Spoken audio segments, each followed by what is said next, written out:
چی شد که آب میوه بستنی زدی؟ رفیقم گفت قیف بگیر جا کنم، هنوز که هنوزا قیف میگیرم جا میکنم. تکنولوژی. اگه پول کم داری غلط میکنی کافی شاپ قرار میذاری، بیا آب میوه فروشی که ما هم کس کنیم.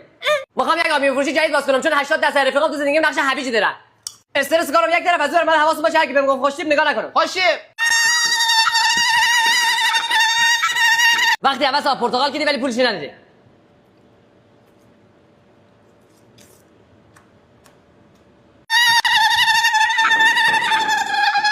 آقا آب هویج بده. ندارم. آب پرتقال ندارم. چی داری؟ شیرموز با پسته، شیرموز با خرما، شیرموز با نون. برش میشی با شیرموز؟ شب جمعه به جای شیرموز چیز دیگه ازمون نمیخرن که بخوام بفروشیم. خوشتیپ. داداش یک بسته نونی مشتی به ما میدی نون زیاد؟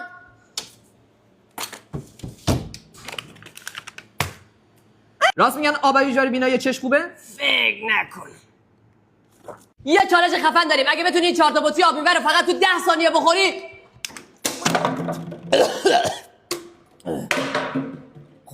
نذاشتی بقیه‌شو بگم. هیچ جایزه‌ای نداریم. الان با پیش حساب که بودم ولی پسر قوی است. وانیلا جویس. به به تقه میزنه مشتری سطحیه. بیا تو قابه پستش میکنه. بچه کجای؟ مشهد. از اینجا تا تهران نون کردم. وقتی آب زرش میخوری بخورم. وای سلام میاد. کجا بستنی اینجوری با 8 سلف فور میکنی فقط 100 تومن. وانیلا جویس با یه بستنی سلسلیز خفن که تخفیف گذاشتن فقط کیلوی 269. پذیرای شما بین فلای 98 و 100 خیلی مخلص.